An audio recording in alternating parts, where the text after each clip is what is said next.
comment la théologie chrétienne, et plus spécialement la théologie catholique, qui est celle que je connais le moins mal, peut tenter d'apporter sa propre pierre à la discussion sur le masculin et le féminin.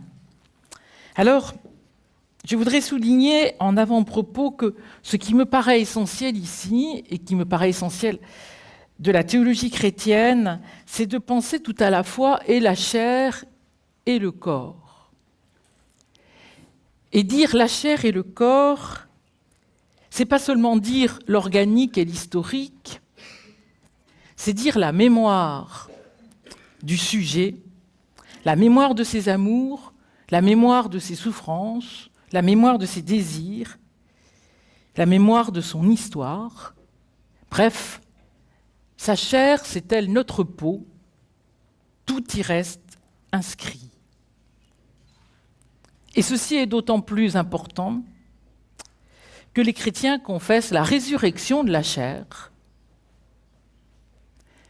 et par là même confessent que, au-delà de l'histoire, il y aura encore de la singularité du sujet, dont personne de nous ne sait comment elle s'exprimera, mais en tout cas, cette singularité qui nous est si chère, si j'ose dire,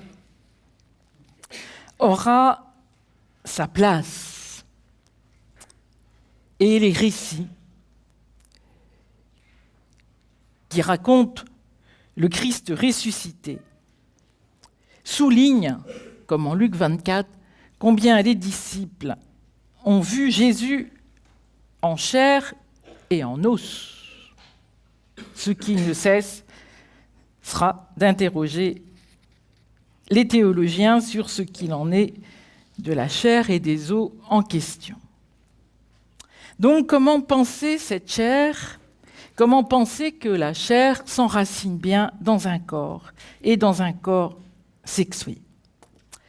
Pour penser ceci, pas d'autre façon pour la théologie, pour le faire, que d'en revenir à une herméneutique, à une interprétation de récits bibliques. Donc je ne ferai ici que des évocations, puisque le père Pascalide y reviendra d'une autre manière dans notre même colloque. Tout d'abord, ici, des précautions d'usage sur cette lecture biblique. Première des interrogations, première des précautions, qui cherchons-nous ? Que cherche le théologien, que cherche le croyant quand il lit la Bible, quand il l'étudie seul ou quand il la lit en communauté? Quels repères croit-il y trouver ? Et il me semble que ce qui est en jeu ici, pour le théologien, la théologienne, c'est tout d'abord de dire que le texte est dérangeant, qu'il est déconcertant. Donc quiconque espère y trouver les réponses qu'il a déjà risque bien de se tromper. Je n'en donnerai qu'un seul exemple que l'on trouvait dans le Nouveau et dans l'Ancien Testament, la place des prostituées. Les prostituées vous précéderont dans le royaume de Dieu, dit l'évangile de Matthieu au chapitre 21. Et dans l'Ancien Testament, on trouve ceci au livre de Josué, au chapitre 2. La visite à Jéricho de deux hommes envoyés par Josué chez la prostituée Rahab. Cette femme païenne va accueillir ces hommes et les protéger contre ceux qui veulent les livrer. Rahab va désigner ceux par qui il faut passer pour entrer dans l'alliance. Curieusement, c'est donc par une païenne, par une prostituée, que se fait le passage, la porte pour s'engager dans l'alliance avec le vrai Dieu. Puisque Rahab elle-même va déclarer à ces hommes qu'ils croient au vrai Dieu, celui qui est sur la terre et dans les cieux. Ainsi faut-il s'écarter des idées reçues au profit du travail de l'intelligence, des intelligences, de la discussion entre elles. Et pour distinguer une conviction ou un repère, mieux vaut donc y regarder à deux fois. Deuxième précaution, qu'entendre dans la question des commencements, dans la question des origines, dont Irène Théry nous parlait déjà tout à l'heure à partir d'une autre origine, celle que la modernité s'est forgée. La question de l'homme et de la femme, des hommes et des femmes, renvoie de façon presque irrémédiable à la question de l'humanité à laquelle nous appartenons. Comment dire une filiation? Comment dire un commencement? Comment dire une origine? Mais aussi, si l'on regarde les récits de Genèse 1 et 2, que dit la parole sur les commencements, sur les origines? Et même, qui parle? Puisque dans le premier récit, il est dit « Au commencement, Dieu fit ». Mais qui le dit? Autrement dit, se pose alors la question de l'existence de la parole, du sujet de cette parole. Entendre la question des commencements, c'est alors, du point de vue de la théologie, s'interroger entre deux paroles. Entre une parole qui va faire passer de génération en génération, une parole qui sera comme un passeur, une parole témoin de la vérité en chemin, de la vérité qui se fait, et une parole, une autre, qui défait la parole du serpent, celle du mensonge, celle qui déconstruit la terre habitable.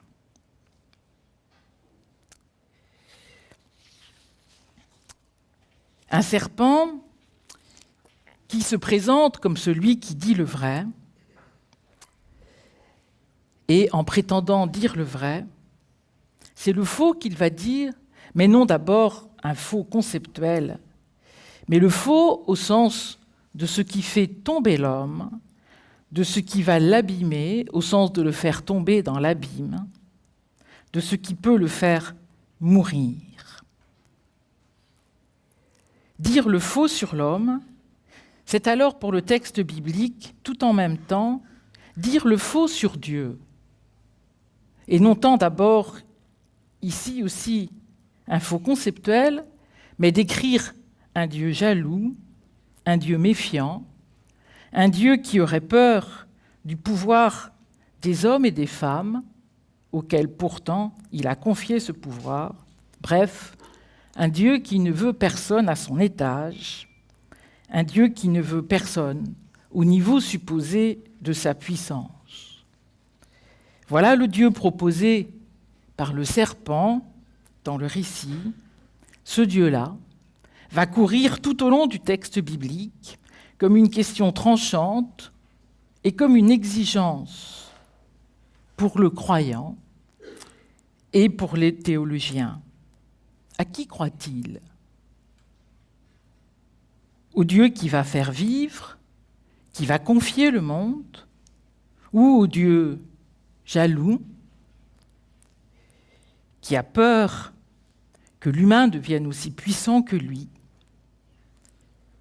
Mais alors, puisqu'on ne peut séparer ce qui se dit sur Dieu et ce qui se dit sur l'homme, parler d'un Dieu sournois, comme l'est le lieu du serpent, n'est-ce pas aussi s'interroger sur la relation homme-femme, au sens où il y aurait une relation d'emblée posée qui fait vivre, une relation différenciée qui favorise de la vie et de l'un et de l'autre,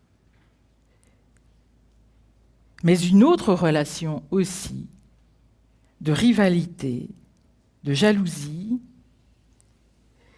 une relation d'ancestrale hiérarchie des sexes qui ressemble étrangement au Dieu du serpent. Dernière interrogation à prendre en compte, avant même d'ouvrir le texte biblique, se rappeler tout au long que la Bible est toujours le témoin de l'extrême vulnérabilité humaine, de la fragilité du monde. Il suffit ici de se rappeler des drames dont le Nouveau Testament fait état, comme dans l'Évangile de Luc, où un édifice tombe sur des gens et les tue alors qu'ils n'ont rien fait de mal, qu'il n'y a pas de coupable, mais il n'y a pas de fatalité non plus. Alors, malgré ces désastres, malgré les catastrophes du monde, une seule interrogation surgit du texte. Quel est le fil de la vie? Qu'est-ce qui tient à la vie? Bref, entre naître et mourir, la vie vaut-elle la peine d'être vécue, pour les hommes comme pour les femmes? Fragilité qui dira son point d'orgue dans les récits de la Passion d'un Dieu crucifié.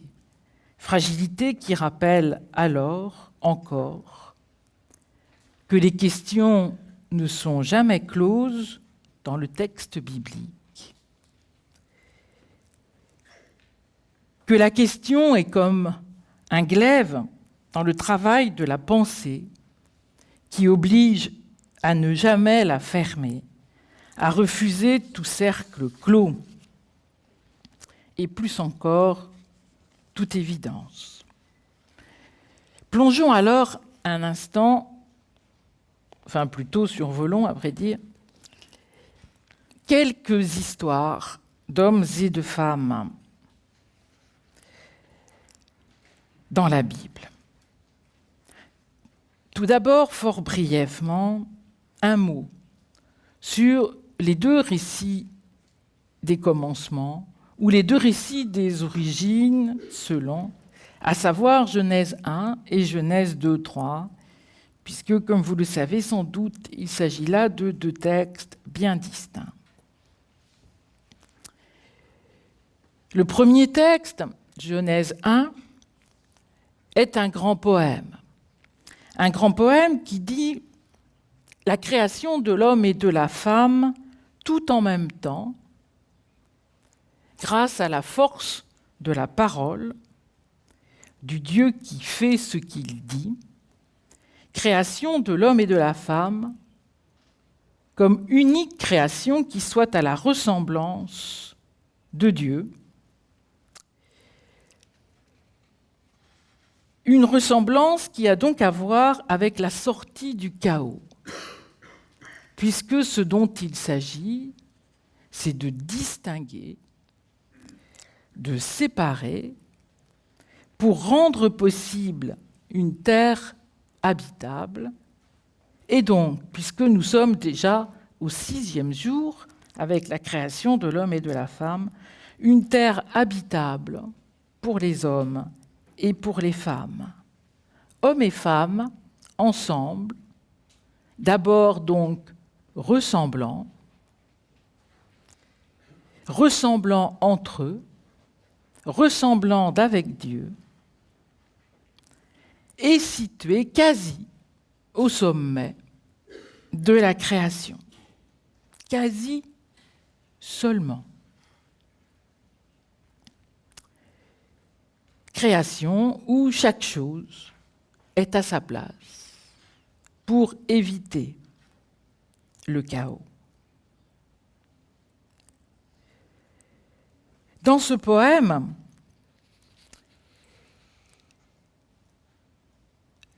hommes et femmes sont donc la meilleure manière de dire qui est Dieu. Étrange manière, puisque le récit biblique mettra comme un point d'honneur à rendre compte que la sexualité, le caractère sexué, appartient à ce monde-ci et non au monde du sacré. Appartient au monde des hommes, au monde donc de la qualité des relations, ou son envers, entre les hommes et les femmes. C'est donc une caractéristique mondaine, si j'ose dire, le caractère sexué, qui pourtant, paradoxalement, est ce qui fait le mieux signe vers qui est Dieu dans ce poème.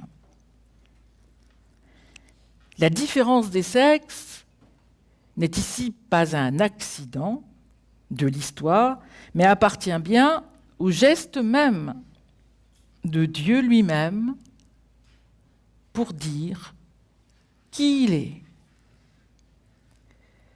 Hommes et femmes sont ressemblants avec Dieu tout en étant différents d'avec Dieu puisque créés par lui. Ils sont créés pour devenir ensemble à son image. Autrement dit, dans ce poème, il n'est nullement, nulle part, question d'une hiérarchie des sexes, mais bien au contraire, d'une intime relation, puisque ce n'est pas l'un sans l'autre qu'ils peuvent faire signe vers Dieu. Souligner enfin, simplement, pour ce premier récit, ce premier texte, la place du 7e jour. Comme vous vous en souvenez sans doute, dans ce poème très anthropomorphique, le 7e jour, Dieu se repose.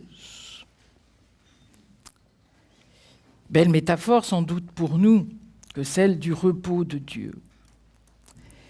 Mais au-delà du repos, se dit quelque chose de plus, qui est l'importance de s'écarter de la puissance. Le repos, c'est la capacité à laisser le monde aller à lui-même. C'est en quelque sorte ne plus s'en mêler, si j'ose dire. La force donc, la force des forces en quelque sorte, le sommet de la création, n'est pas dans un déchaînement de la puissance de Dieu, mais au contraire dans sa limite, qui pourrait venir interroger la capacité à l'homme et à la femme, peut-être au cours de l'histoire nettement plus à l'homme, à limiter sa force, à limiter sa puissance pour pouvoir rester dans des relations qui honorent l'altérité, qui honorent l'autre, qui honorent la création. Un mot sur Genèse 2, récit, vous savez, bien compliqué avec l'histoire du serpent, l'histoire de la femme et de l'homme qui mange du fruit défendu. Deux réflexions ici seulement. La première, l'homme qui est là tout d'abord est, dans le texte en hébreu, un glaiseux. Il vient de la terre, il vient de la glaise. Et il est assez compliqué, mais en français, nous ne savons pas faire autrement dans notre langue. Mais nous devrions sans doute le mettre au neutre, pour ne pas trop vite lui donner un caractère sexué qu'il n'a pas. Ce glaiseux, donc, est là et se trouve, malgré tout son pouvoir que Dieu lui donne, bien seul. Et c'est face à cette solitude que Dieu décide de faire quelque chose et de l'endormir, comme vous le savez, pour prendre quelque chose de son côté, et avec ce quelque chose de son côté, Dieu va créer la femme dans ce second récit. Ce qui m'importe ici, c'est bien cela, à savoir que l'homme, le mâle, l'homme sexué, n'apparaît dans le texte que quand la femme apparaît. Il n'y a pas d'homme sans femme. Et l'homme, quoi qu'il en pense, n'était pas là quand la femme a été créée, puisqu'il dormait. Et que c'est quelque chose de son côté qui a été pris par-dessus le marché. Manière peut-être de nous indiquer, en tout cas dans nos lectures contemporaine parmi tant d'autres que nous pouvons faire de ce texte, nous indiquer que l'homme ne peut mettre la main sur la femme. L'homme ne peut se prétendre son maître, son créateur, son souverain. Rien de cela, puisqu'il n'est que son contemporain,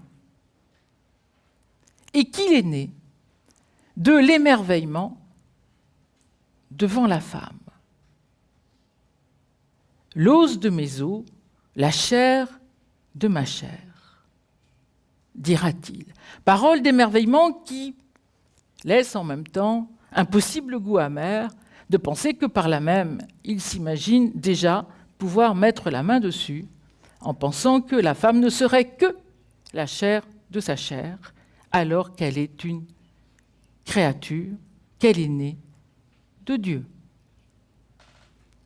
Donc, pas d'homme sans femme. Et donc, dans ce récit aussi, il n'y a pas de hiérarchie entre l'homme et la femme.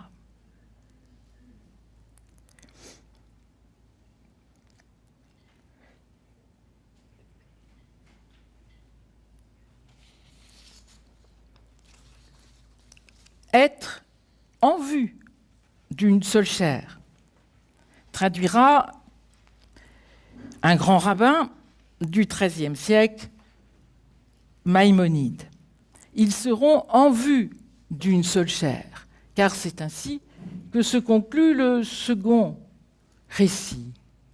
L'homme quittera son père et sa mère pour s'attacher à sa femme, et ils ne seront qu'une seule chair, ou ils seront en vue d'une seule chair. Une seule chair qu'il ne faut surtout pas entendre comme une confusion des deux, mais une seule chair au sens d'une seule histoire, au sens d'une capacité à créer ensemble.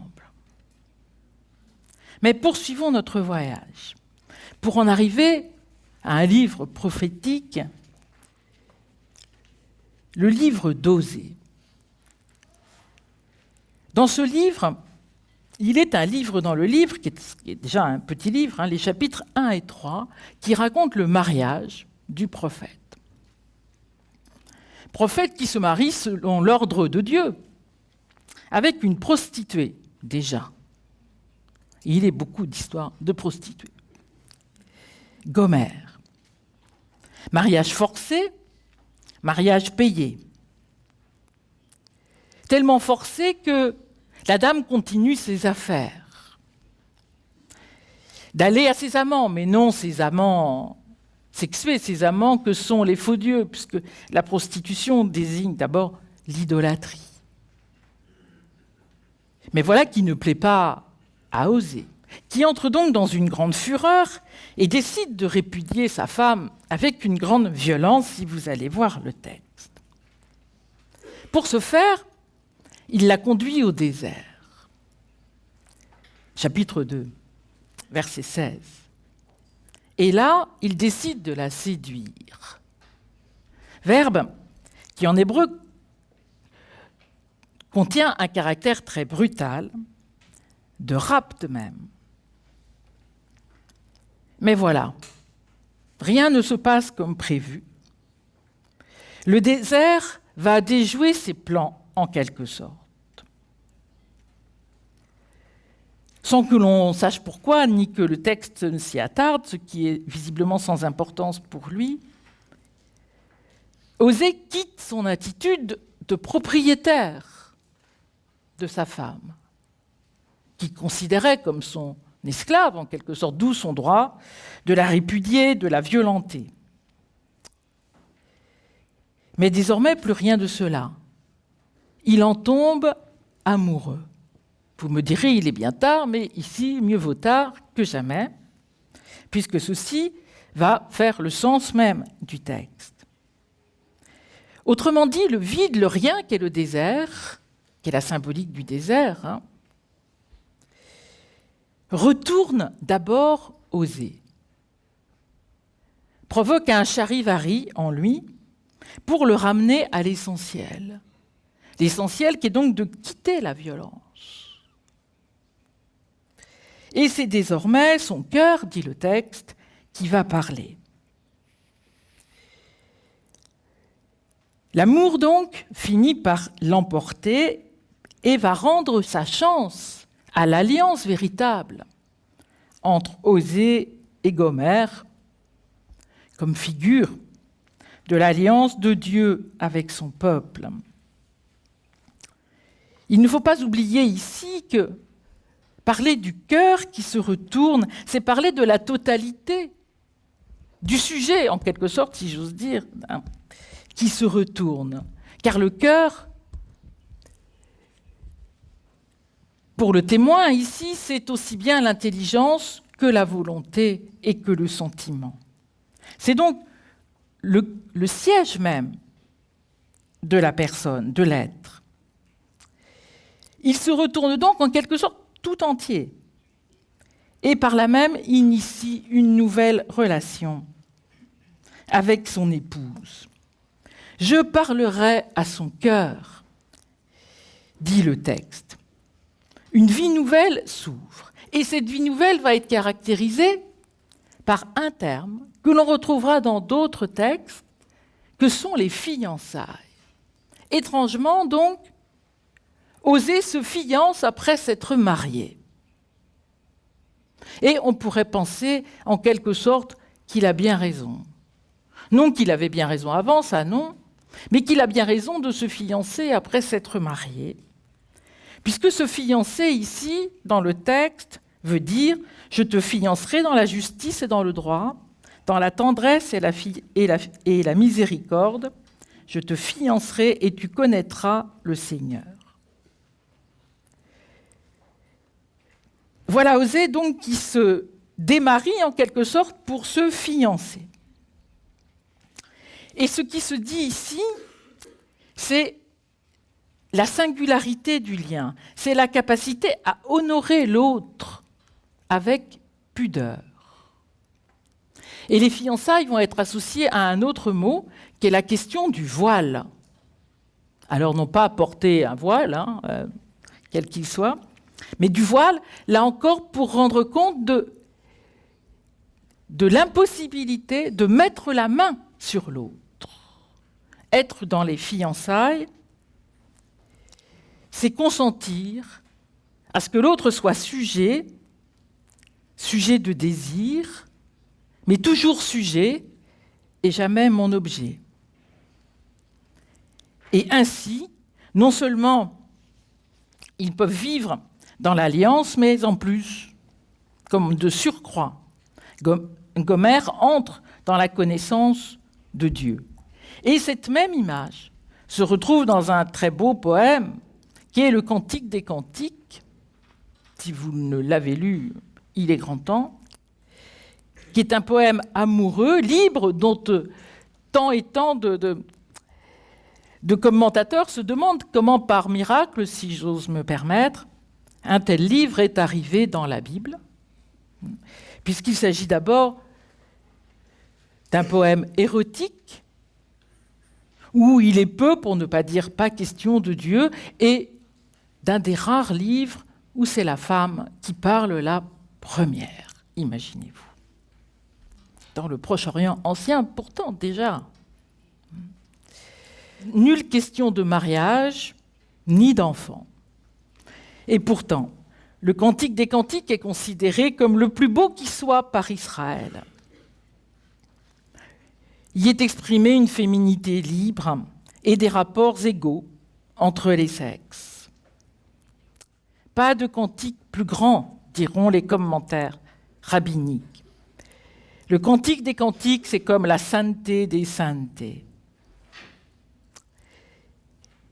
Et dans ce Cantique des Cantiques est racontée une histoire du sein du poème entre la bien-aimée et son bien-aimé. Et à un moment donné, le bien-aimé est perdu, et on ne sait pourquoi. Il n'y a nul tort, nulle faute, rien qui explique cela. Mais voilà, il a disparu. Et la bien-aimée part à sa recherche et le retrouve. Et on va retrouver alors le même terme. Les fiançailles, chapitre 4. Le bien-aimé va aimer sa bien-aimée derrière son voile.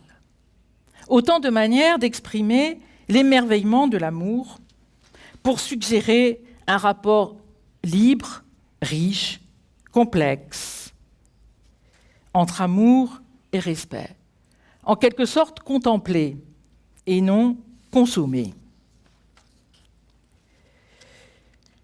Contempler pour rendre compte d'un amour fort, mais d'un amour qui croise toujours la souffrance, sans que cette souffrance n'ait de raison. Et ce croisement avec la souffrance est pour toujours. Et la seule façon d'y répondre, dira le cantique, c'est d'aimer davantage.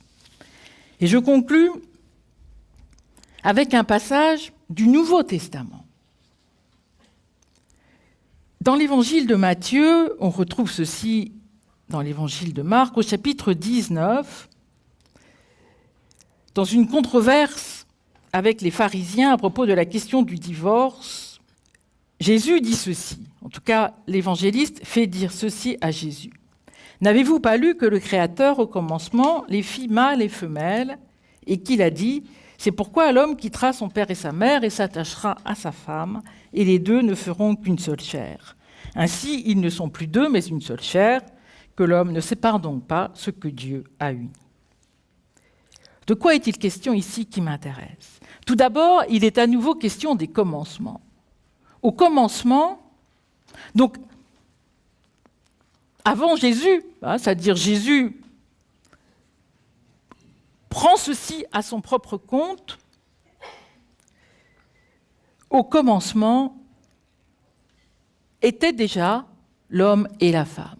Donc un caractère sexué de l'humain réaffirmé comme originel, comme appartenant à la constitution même de l'humain en sa finitude. L'humain est mortel comme il est sexué. Il est sexué et mortel. Ou il est sexué comme être mortel, comme vous voulez. Ensuite, Jésus opère comme une sorte de retournement, puisque c'est au commencement qu'il les fit mâles et femelles, et que c'est là la seule chose que Jésus dise. En quelque sorte, dans la bouche de Jésus ici, le 6e jour devient le premier. Le premier n'est plus la création de la terre,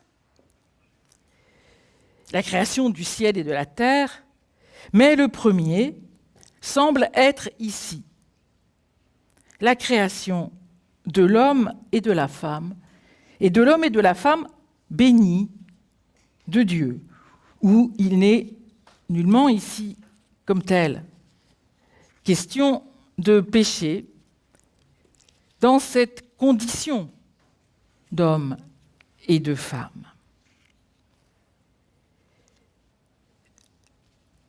La différence des sexes ici pourrait être alors entendue comme ce qui empêche chacun de se totaliser comme homme. Les hommes à eux tout seuls ne sont pas les hommes. Les femmes à elles toutes seules ne représentent pas l'humanité. Seuls les uns et les autres peuvent espérer et la vivre et la dire. Empêcher chacun, donc, de se prendre pour le tout. Pour conclure alors, il me semble qu'on peut dire que ce qui va compter, vraiment comme esquisse, dans le texte biblique, ça n'est pas tant l'accroche biologique, ce qui serait un terme assez anachronique pour la Bible.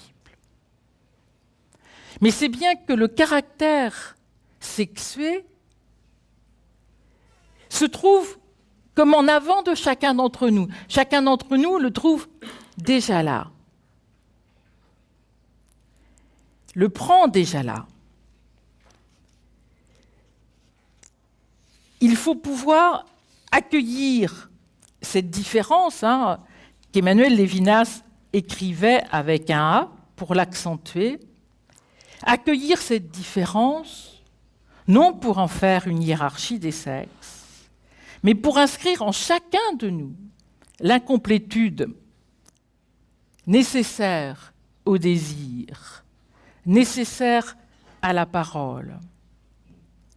Un quelque chose comme un pas sans l'autre, pour reprendre une magnifique formule de Michel de Certeau, mais un pas sans l'autre, non de propriétaire, mais un pas sans l'autre d'amoureux, entre l'homme et la femme, comme entre l'homme et la femme et Dieu. Vivre alors,